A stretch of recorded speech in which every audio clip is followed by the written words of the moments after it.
Welcome to Kausanal College Vakupparai channel. நம்ம வந்து already database management சிஸ்டமோட ஃபர்ஸ்ட் யூனிட் பார்த்துட்டு இருந்தோம்.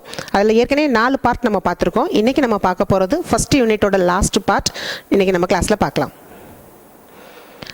ஸோ இந்த பார்ட்டில் நம்ம பார்க்க போகிறது என்ன அப்படின்னு பார்த்தீங்கன்னா டேட்டாபேஸோடைய ஆர்கிடெக்சரும் ஹிஸ்ட்ரி ஆஃப் டேட்டாபேஸ் மேனேஜ்மெண்ட் சிஸ்டமையும் நம்ம இதில் பார்க்க போகிறோம். இப்போ ஃபஸ்ட்டு டேட்டாபேஸ் மேனேஜ்மெண்ட்டோடைய ஆர்கிடெக்சர் இருக்கும். ஆர்கிடெக்சர்னா என்ன அப்படின்னு சொல்லிட்டு பார்க்கலாம். ஆர்கிடெக்சர்னா என்ன அப்படின்னா ஒரு விஷயம் எப்படி இருக்கணும் அப்படின்னு சொல்லிட்டு அதை டிசைன் பண்ணுற அந்த அவுட்லைன், அதோட கட்டமைப்பு நம்ம சொல்லுவோம் இல்லையா, அதை தான் நம்ம இங்கே ஆர்கிடெக்ட்னு சொல்கிறோம். இது எதுக்காக பயன்படுது அப்படின்னா it is used to understand the components of database system. Database சிஸ்டமில் என்னெல்லாம் இருக்குது, அதை எப்படி நம்ம ஒன்னோட ஒன்று நம்ம ரிலேட் பண்ணலாம் அப்படிங்கிறத இந்த ஆர்கிடெக்ட் வந்து நமக்கு வந்து சொல்லுது. இந்த ஆர்கிடெக்ட் வந்து ஒவ்வொரு சிஸ்டமுக்கு தகுந்த மாதிரி என்ன ஆயிரும் அப்படின்னா டிஃபர் ஆகிருக்கும். அந்த சிஸ்டமுக்கு தகுந்தாப்புல அது எக்ஸிக்யூட் ஆகும். இப்போ இதில் ஆர்கிடெக்ட் பார்த்தீங்க அப்படின்னா 3 டைப்ஸ் ஆஃப் ஆர்கிடெக்சர் இருக்குது. ஃபர்ஸ்ட் சிங்கிள் டயர் ஆர்கிடெக்சர், அடுத்து 2 tier architecture and then 3 tier architecture. Single tier architecture அப்படின்னா ஒரே ஒரு சிஸ்டம் தான் இருக்கும், கிளைண்ட் சிஸ்டம். அந்த கிளைண்ட் சிஸ்டம்குள்ளேயே என்ன இருக்கும் அப்படின்னா அந்த டேட்டாபேஸோட அப்ளிகேஷன்ஸ் அண்ட் டேட்டாபேஸஸ் இருக்கும். அந்த கிளைண்ட் அவங்களுக்குள்ளே இருக்கிற அந்த டேட்டாபேஸை அப்படியே யூஸ் பண்ணிக்கிறதுக்கு பேர் சிங்கிள் டயர் ஆர்கிடெக்சர் அப்படின்னு சொல்லலாம். இப்போ ஃபார் எக்ஸாம்பிள் நம்ம பர்ஸ்லேயோ நம்ம வேலட்லேயோ இருக்கிற பணத்தை எடுத்து நம்மளே யூஸ் பண்ணிடுற மாதிரி, வேறு எந்த சோர்ஸும் இல்லாமல் நம்ம கிட்ட இருக்கிற சோர்ஸ் எடுத்து நம்மளே யூட்டிலைஸ் பண்ணிக்கிறது இதுக்கு ஒரு எக்ஸாம்பிள். இது 2 டயர் ஆர்கிடெக்சர் அப்படின்னு சொல்லும் போது நமக்கு இதுக்கு ஒரு டயக்ராம் கொடுத்துருக்குறோம் பாருங்க. ஸோ இந்த 2 டயர் ஆர்கிடெக்சரில் என்ன இருக்கும் அப்படின்னா கிளைண்ட் மிஷின் ஒருத்தவங்க தனியாக இருப்பாங்க, சர்வர்ஸ் மிஷின் சொல்லிட்டு ஒருத்தவங்க தனியாக இருப்பாங்க.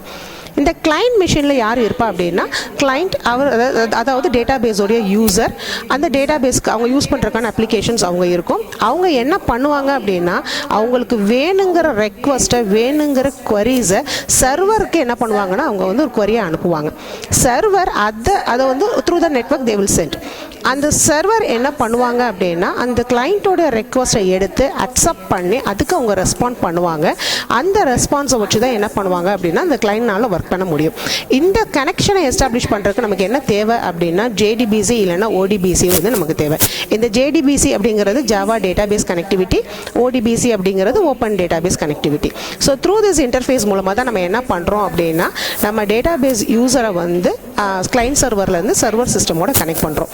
இதுக்கு எக்ஸாம்பிள் பார்த்தீங்கன்னா இதே மணி இதை எடுத்துக்கிட்டோம் அப்படின்னா நம்ம வேணுங்கிற அமௌண்ட்டை வந்து நம்ம அம்மா கிட்ட இருந்து நம்ம வாங்குற மாதிரி. ஸோ ஃபஸ்ட்டு நம்ம சொன்ன எக்ஸாம்பிள் வந்து சிங்கிள் டயர், அதாவது நம்மளோட வேலட் பர்ஸ்ல இருந்து நம்ம அமௌண்ட்டை எடுத்துக்கிறது without the knowledge of others. இது செகண்ட் மெத்தடாலஜி சொல்லும் போது நமக்கு வேணுங்கிற அதே டேட்டாவை இன்னொருத்தர்கிட்ட இருந்து நம்ம வாங்கிக்கிறதுங்கிறது இதுக்கான எக்ஸாம்பிளாக நம்ம சொல்லலாம். இது 3 டயர் ஆர்கிடெக்சர் அப்படின்னு நம்ம சொல்கிறது எப்படி அப்படின்னா 3 டேட்டாபேஸ் சிஸ்டம்ஸ் இருக்கும். அதாவது கிளைண்ட் இருப்பாங்க, சர்வர் இருப்பாங்க. பட் கிளைண்ட்டு அவங்களோட ரெக்வஸ்ட்டை அவங்களோட அப்ளிகேஷன்ஸ் மூலமாக சர்வருக்கு ரெக்வஸ்ட் அனுப்புவாங்க. அந்த இன்ஃபர்மேஷன் டைரெக்டாக சர்வர் போகாமல் என்ன பண்ணுவோம்னா சர்வர் அவங்களுக்குள்ள ஒரு டேட்டாபேஸ் அப்ளிகேஷனை வச்சுருப்பாங்க. அங்கே போய் அங்கே அதை ஃபைனலைஸ் பண்ணி அதுக்கப்புறம் அது சர்வர் சிஸ்டம்க்கு அனுப்பும். அது என்ன பண்ணும் அப்படின்னா அந்த சர்வர் சிஸ்டம்க்கு அதோட ரெஸ்பான்ஸ், நம்ம கிளைண்ட் கொடுக்குற ரெக்வஸ்ட்டுக்கு சர்வர் சிஸ்டம் வந்து ரெஸ்பாண்ட் பண்ணுறது அந்த சர்வருடைய டேட்டாபேஸ் அப்ளிகேஷனுக்கு போயிட்டு அதுக்கப்புறம் சர்வர்லேருந்து கிளைண்ட் டேட்டாபேஸோட அப்ளிகேஷனுக்கு வந்து அதுக்கப்புறம் தான் யூசருக்கு அது வந்து ரீச் ஆகும். இப்போ நம்ம டயக்ராம் பார்த்தோம்னா நமக்கு புரியும். கிளைண்ட் மிஷின், சர்வர் மிஷின் இருந்தாலும் இடையில சர்வரில் யார் இருக்கா அப்படின்னா சர்வருடைய டேட்டாபேஸ் அப்ளிகேஷன்ஸ் இருக்கும். So through them only the data can be transfer. இதுக்கு எக்ஸாம்பிள் அதே எக்ஸாம்பிளில் பார்த்தோம்னா நமக்கு வேணுங்கிற அமௌண்ட்டை அப்பா கிட்ட நம்ம டைரெக்டாக கேட்காம அம்மா மூலமாக நம்ம கேட்போம் இல்லையா. ஸோ இடையில ஒரு தேர்ட் பர்சன் இன்டர்ஃபேஸ் இருக்கிற மாதிரி. இப்போ வேணுங்கிற இன்ஃபர்மேஷனை டைரெக்டாக கெட் பண்ணுறது சிங்கிள் டயர் ஆர்கிடெக்சர். வேணுங்கிற இன்ஃபர்மேஷனை இன்னொரு பர்சன் மூலமாக எடுக்கிறது 2 டயர் ஆர்கிடெக்சர். வேணுங்கிற இன்ஃபர்மேஷனை தேர்ட் பர்சன் மூலமாக with the knowledge of second person அது வழியாக ஒரு இன்டர்ஃபேஸ் மூலமாக நம்ம போயிட்டு அவங்கள ரீச் பண்ணுறதுங்கிறது 3 டயர் ஆர்கிடெக்சர். இது 3 டேட்டாபேஸ் மேனேஜ்மெண்ட்டோடைய இம்பார்ட்டண்டான ஆர்கிடெக்சர்ஸ். அதுக்கப்புறம் நம்ம பார்க்க போகிறது என்ன அப்படின்னா history of DBMS. History of DBMS பார்க்கும்போது இன்றைக்கி டேட்டில் நிறைய டிபிஎம்எஸ் ஆஃபர்ஸ் வந்து நமக்கு வந்து டிபிஎம்எஸ் வந்து நமக்கு ப்ரொவைட் பண்ணியிருக்கிறாங்க. பட் அதோடைய ஜெனரேஷன்ஸ் அப்படின்னு சொல்லி பார்க்கும்போது ஃபஸ்ட்டு ஹெரார்கிக்கல் சிஸ்டம் டிபிஎம்எஸ் தான் வந்து ஃபஸ்ட் ஜெனரேஷன் ஆஃப் டிபிஎம்எஸ் அப்படின்னு சொன்னோம்.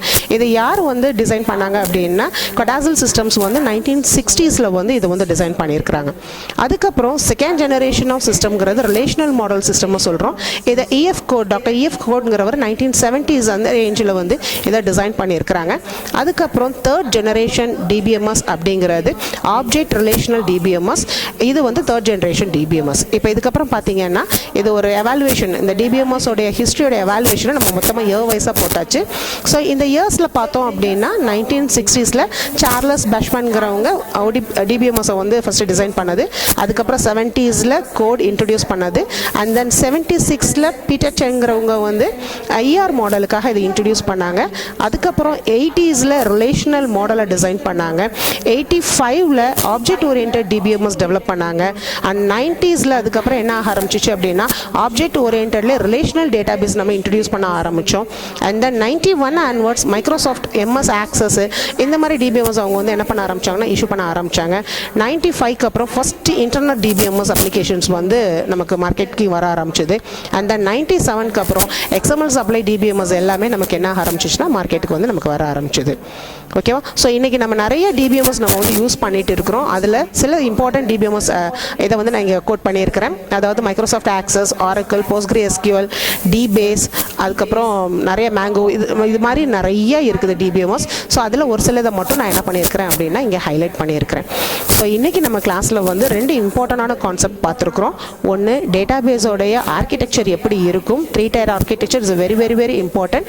அதுக்கப்புறம் டேட்டாபேஸோடைய ஹிஸ்ட்ரி எப்படி இருக்கும், 1970s 60s ஆரம்பித்து இன்றைக்கி லேட்டஸ்ட் ட்ரெண்ட் வரைக்கும் என்னெல்லாம் டேட்டாபேஸ் அப்ளிகேஷன்ஸ் நம்ம யூஸ் பண்ணிட்டு இருக்கோம் அப்படிங்கிறத வந்து நம்ம இன்றைக்கி கிளாஸில் பார்த்துருக்கோம். இதில் இம்பார்ட்டன்ட் கொஷின்ஸ் அப்படின்னு பார்த்தீங்கன்னா டேட்டாபேஸ் மேனேஜ்மெண்ட் சிஸ்டமோட ஆர்கிடெக்சர், அதுக்கப்புறம் எக்ஸாம்பிள்ஸ் அண்ட் தென் ஹிஸ்ட்ரி, இது 3 தான் இதில் வந்து இம்பார்ட்டன்ட் கொஷின்ஸாக ரைஸ் பண்ண முடியும்.